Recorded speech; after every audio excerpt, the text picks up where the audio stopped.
Hello, welcome to our class, and today we are going to look at methodology part 2. Methodology part 2. I also promise that I'll not take long, and today we have a little bit changed the way we do things. I'm not going to share with you my photograph because you misused it the other time. So you will just accept the way things are because I'm not going to share with you my photograph. You know why? When I talk like that, you people know very well why I can't share my photograph with you. So, methods used to solve issues in comparative education.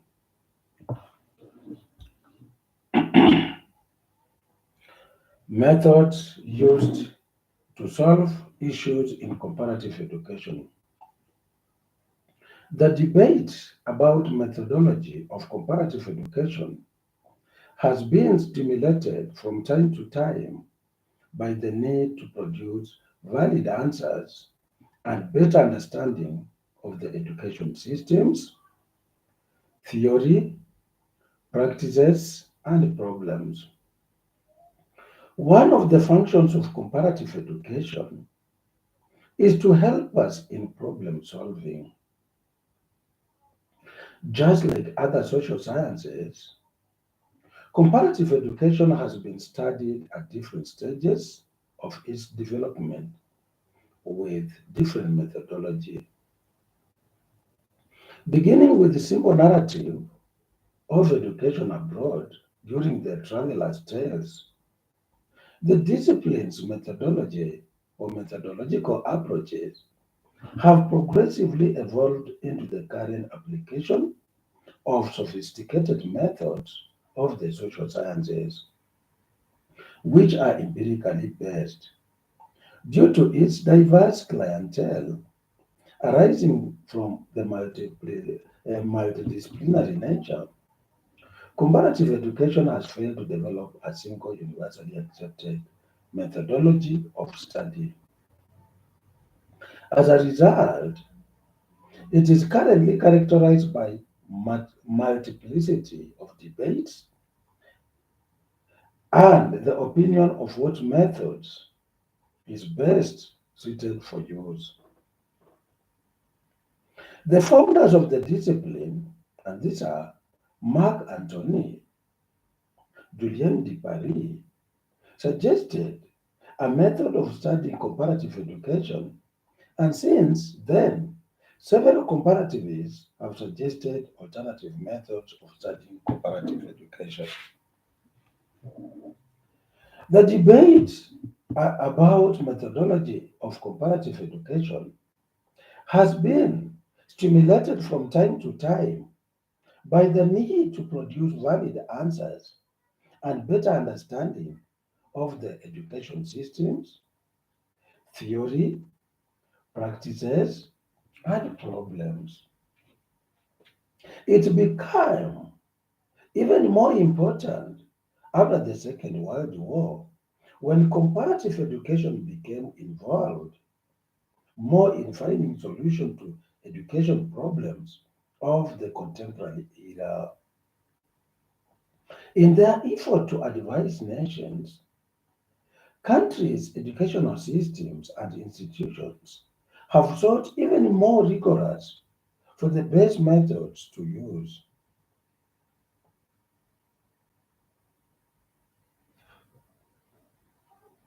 Various methods have been used in studying of comparative education, and they tend to correspond with the particular stage of development of this discipline. And this method are the ones that I listed in our previous class or our previous lecture as falling under three categories.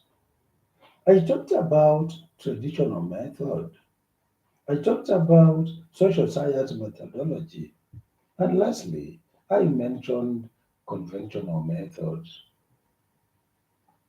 We said the traditional methods involve descriptive methodology, and also selective educational borrowing.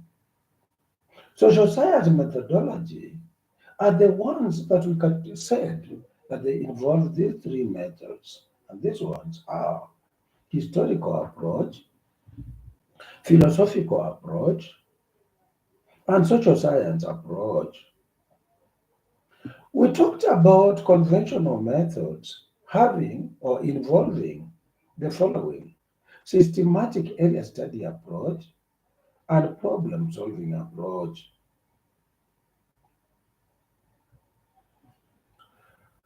Now, having said that, you will allow me. Now, I want you to comment whether I'm clear or not. None of you is commenting. You are just greeting me hello, and you are not talking about the quality of my voice. I've told you that I don't want to give me. I don't want you people to see me live. Mm, that is okay. That is okay. You are telling me that I'm clear. That is okay. I don't want to give you my photograph because you know how you misused it, and you want to deny you that. Okay, let us start with the traditional methods. Another traditional methods, we want to start with the first one, and this is descriptive methodology. From the early times of the discipline, from the early times of discipline development, the most noticeable aspect was that of description only. So from very early times of comparative education, one most noticeable aspect was the description only. This method had neither any methodology nor system nor details to root of to the roots of the discipline. So the method involved was simple random surveys like those of Mark Polo. We also have those ones of Sang and Banche. These ones had only some details of educational systems in other countries. Herodotus, who lived in or between 484 and 425 BC, in his commentary on Persian wars, we also had Xenophon, who lived between 430 and 355 BC, in his details of training of citizens in Persia, are some of the Greek interests in comparison. Plato, who lived between 429 and also 348 BC, in his Republic, talks of improvement in society, and also Cicero, who lived between 106 to 43 BC, in the orator had compared Greek and Roman cultures and blamed Spartan training for encouraging homosexuality and robbery. Julius Caesar had mentioned that brutes stressed memory and were not willing to commit their religious doctrines to writing. In these early descriptions, mostly the persons who traveled abroad were not basically interested in the education systems of other lands for any utilitarian purposes, but were curious to know the worldwide and what people did there. These descriptions could not move beyond subjective interpretations. That is all we can say about descriptive methodology. Having said that, friends, you will allow me move to another method that we are referring to as selective education borrowing. It is also found under traditional methodology. Selective education borrowing. The method involves the comparison of descriptive data. Hello, are you still getting me? I've had a problem with my electricity. Are you still getting me? Yes, I'm okay, fine. I don't want to give me my photograph. And you know why? I'm being very careful with my photograph. I don't want you people to mess around with my photograph. So we are saying, this is what I've said, that I'm going to talk about selective education borrowing. This method of selective educational borrowing involves the comparison of descriptive data in form of legislative details, statistics, and description, which form the basis of comparison. Pioneers in the discipline used this method in the pioneer phase of comparative education. Their main aim was to facilitate transplantation of education system and to promote understanding among nations through sharing of educational information among them. Their approach calls for the task of educational fact finding and enlightenment through abstracting educational statistics and presenting them in charts for comparison. A good example is the comparison of the organization and methods of instruction. This approach requires giving details of other states and foreign systems of education. Some of the materials to be collected may be historical and descriptive. Experiences may help in the investigation of education practices in other countries. Thus, personal experience allied with social outlook would combine to give one a conclusion about the educational system. This approach involves looking at what or looking what or at people in other countries or looking at what other people in other countries are doing.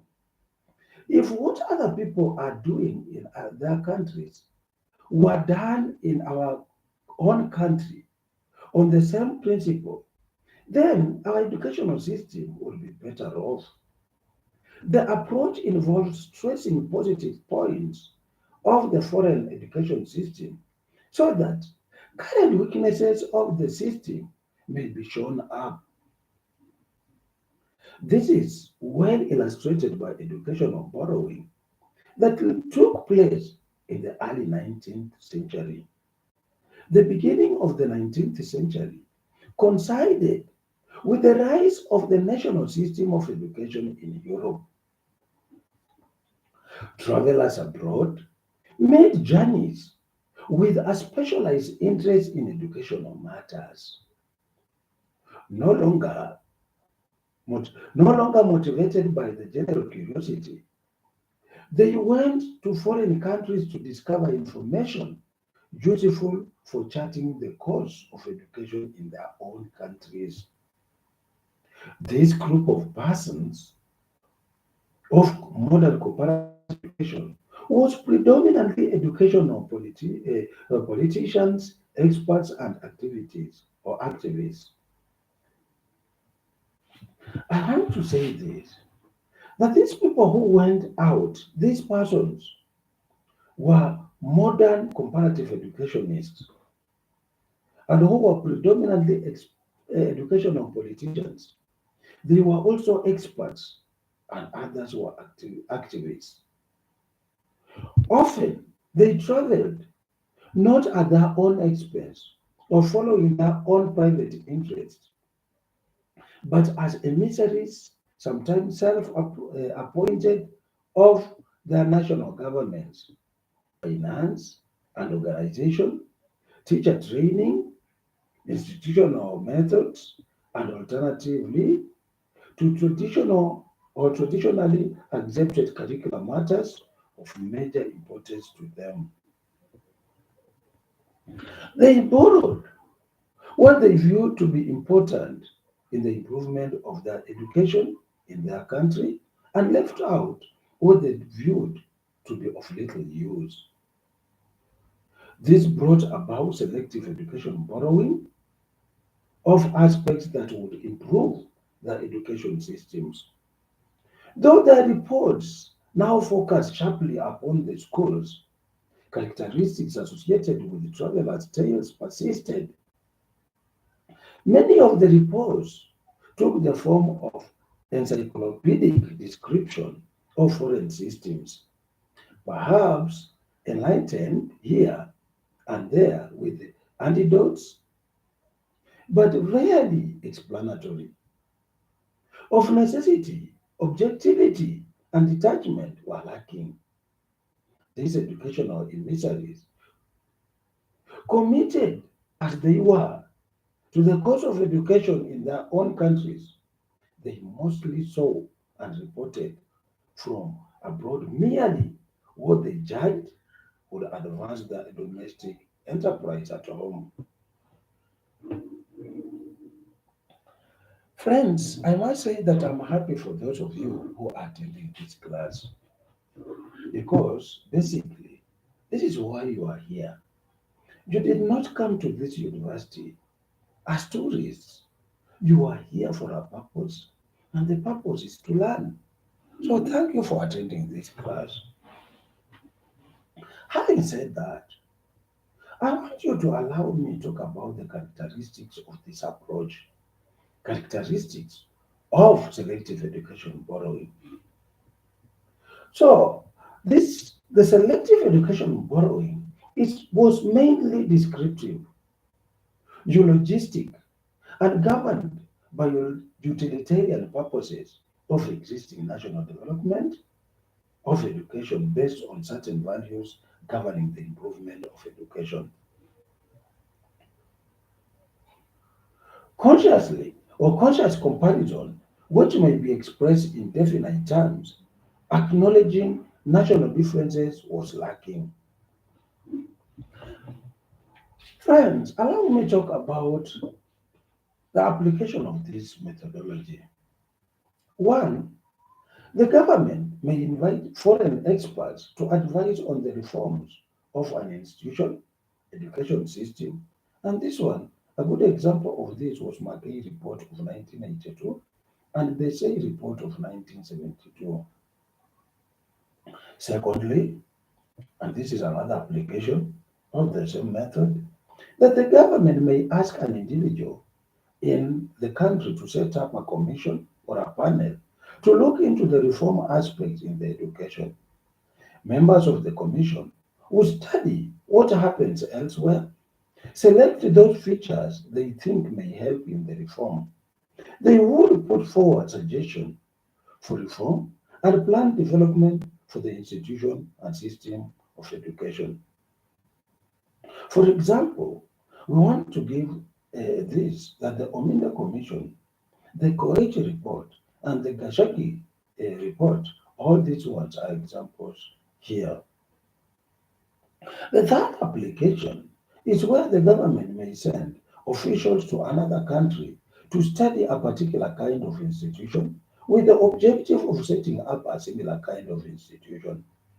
The government may want to transplant aspects of education from a specific country, for example, Institute of Technology, village polytechnics from Russia, China, and Japan. The fourth way of modern day application, we may talk of a specialist in a country who may be given the task of collecting information on foreign improvement in education. For example, use a member in the ministry to collect information and stock it locally for use. He would send questionnaires and circulars to emissaries asking, or to the other embassies asking for information about various aspects of existing systems of education, which may be useful in school reorganization at home. This one reminds me of my lecturer at master's level, Dr. Makatiani, who informed me that he had been sent by the government of Kenya to go to UK and study something in comparative education. And when he came back, the same government did not even use the information they had sent in to collect from UK. And lastly, the fifth application I want to talk about the government that may send an individual to study the work of an expert or specific institution where the expert works. For example, to study the aspect of early childhood education or adult education in that particular institution. Having said that, friends, I want you to allow me talk about problems of this approach. The problems of selective education borrowing. The first problem that is associated with this problem of methodology is the problem of reliability of data collected, especially the inaccuracy of local records and imprecision of the technical term when translated to other national contexts. For example, if you send an expert to go and study in the education system of China, there are some Chinese terminologies that, when translated into English, they may lose their original taste or the original meaning. The second problem associated to this problem is the problem or the data need to be evaluated on the basis of each country. For example, the amount of money used in a country cannot be used to compare the different countries due to the factors involved, e.g., high population, the inflation index, and the like. Thirdly, and this is the third problem that is associated with this problem, is that valuable comparison of education has to consider social influences on the policy and its consequences. So you cannot study these things outside the context of policy and the consequences of social influences. So all of this must be looked in the perspective of social influences. The fourth problem that is associated with this problem The fourth problem that is associated with this methodology is the political rivalry and economic competition among nations. Encourage institutions, but national sentiments discourage.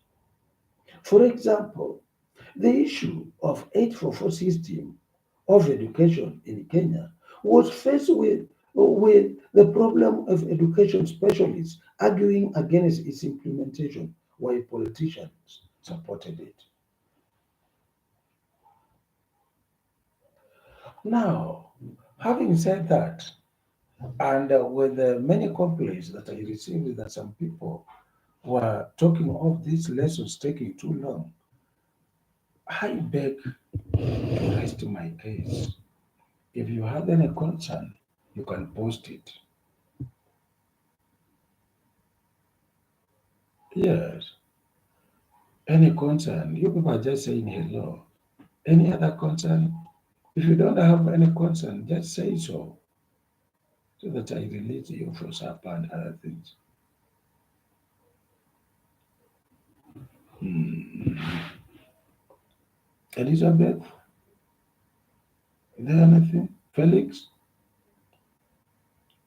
Alvita, Ratemo, James, none of you is saying anything. Are you really getting me? If you don't have anything, just say you don't have anything so that I release you people to go for supper. Okay. So Elizabeth has said that there is no concern. Now, I don't know if I can give you a question or not, but I'll be giving you questions tomorrow. Today, let me just release you. So have a nice supper. Mm, You can also SMS something. SMS sukuma wiki and kaugali. So won't be bad. And if you have boiled water and you are having water for supper, you can also SMS water. Okay, bye for now. Have a good evening.